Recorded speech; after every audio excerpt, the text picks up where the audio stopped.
Good afternoon, everybody. I'd love to welcome you to an afternoon full of extensive insight into music technology. My name is Jane Meaney and I'm a fourth year honours student at the Conservatorium, and I'm doing my honours focusing on a comparative study between teacher-directed learning and student-directed learning. I would love to introduce the first speaker of the night, Paul Myatt, who will be giving a bit of insight into, I suppose he mentioned to me before that he says, I don't like conservatoriums actually because they teach you so much about what to teach but not how to teach, and that actually resonates a lot with me because I found that in a lot of research we are told what to teach, but many of us are confused how to deliver that in a really engaging and fun way. Paul Myatt has done a lot of experience in piano. His first instrument is actually French horn, despite the title. He is going to give us a bit of insight into a combination of offshore work, tech approaches, Suzuki, as well as things like Kadai and Dalgros. And he will also show us a bit of his own personal experience on pedagogy and why it's important in the music classroom. So without further ado, I'd love to introduce Paul Myatt.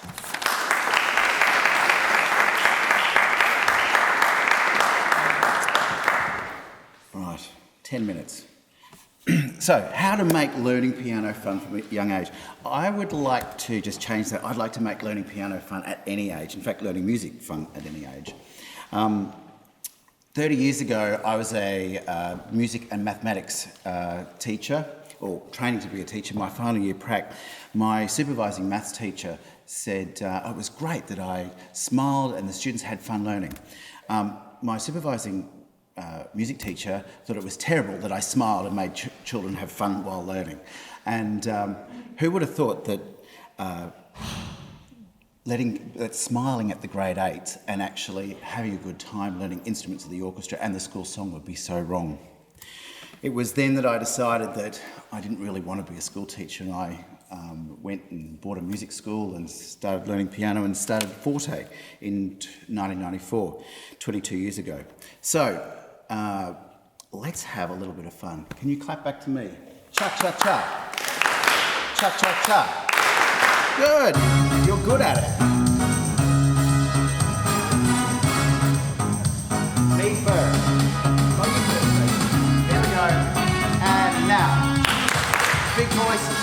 Are you ready? And now. Can't hear you. Are you ready? And now. Even louder. Are you ready?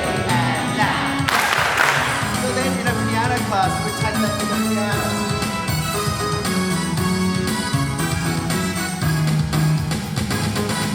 Are you ready and now? Are you ready and now? Are you ready and now?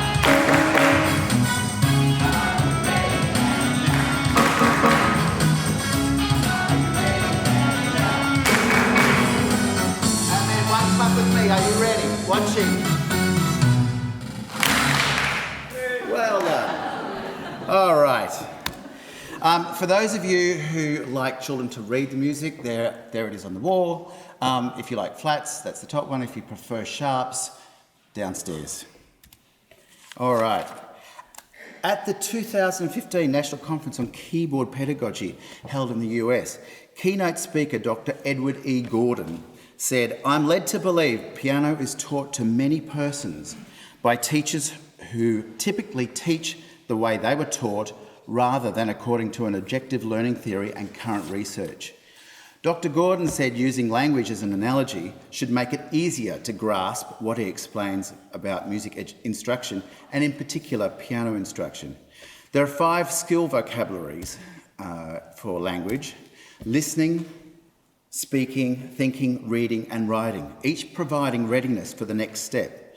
Listening comes first and is fundamental.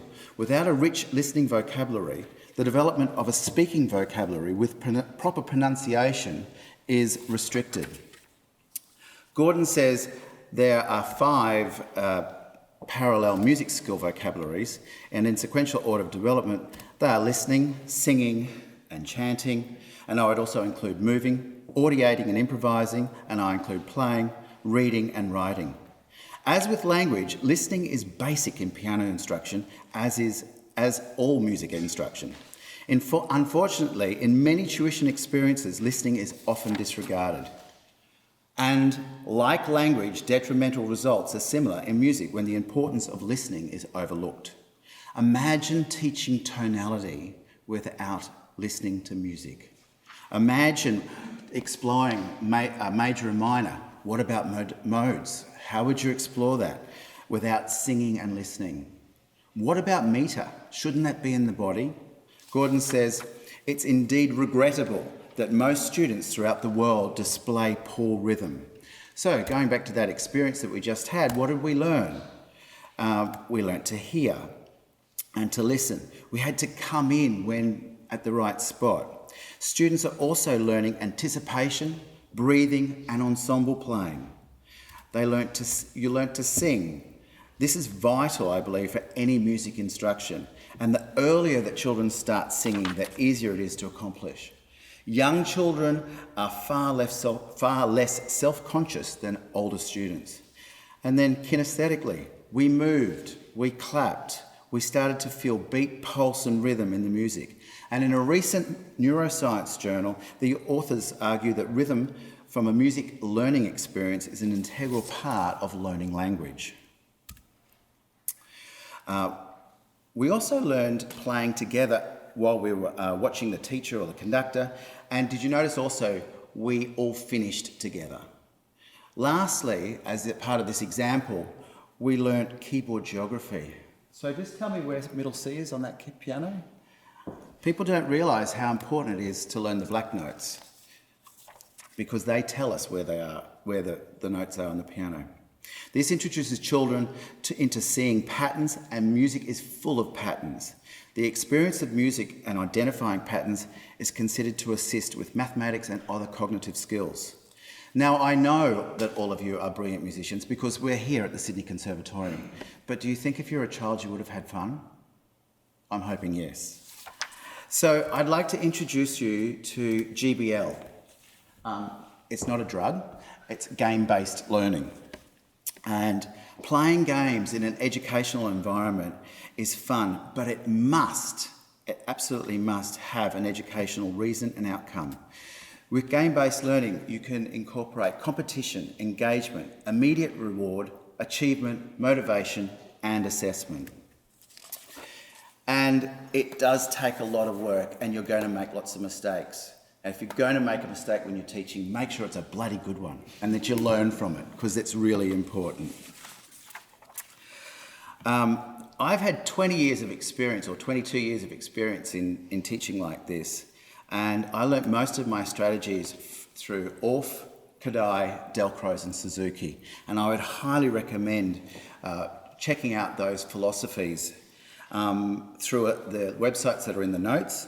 I'd also give you a great place to learn from other teachers is Melbourne-based piano teacher and blogger and podcaster Tim Topham. So I'd like to show you a couple of examples of how I use those philosophies in my teaching. This is a class learning through music, having fun, and they're learning a grade 1 AMEB piece by Alyssa Milne.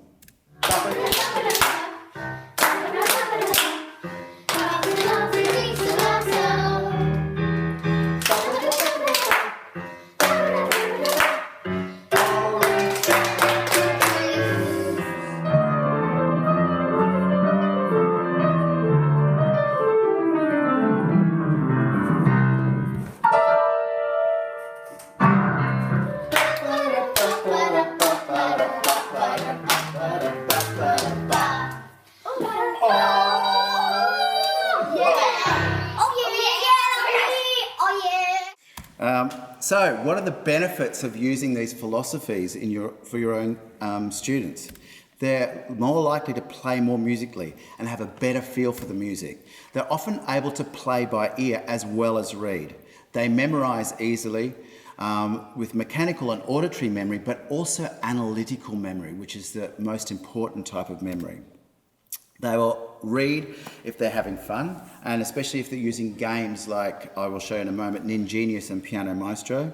They enjoy improvising and composing, and they tend to do better at school in all subjects. I think we've got enough time. This is an example of playing scales, using music to play scales. It's a grade 2 class. I'm sure Myatt, do you remember this class?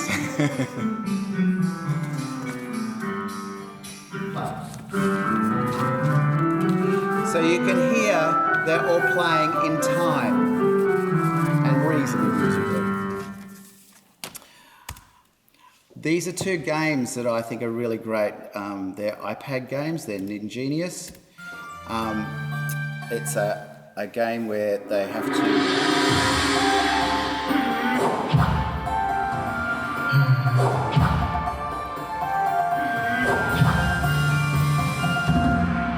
This is the best bit, because this is the bit that they all want to compete with.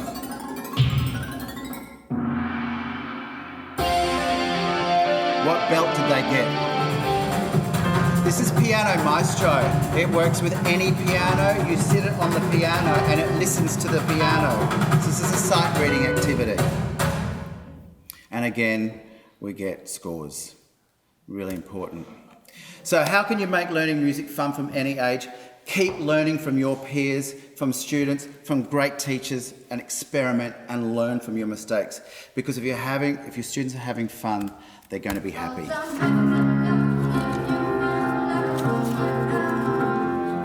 He's 10 years old, and I taught him since he's 3.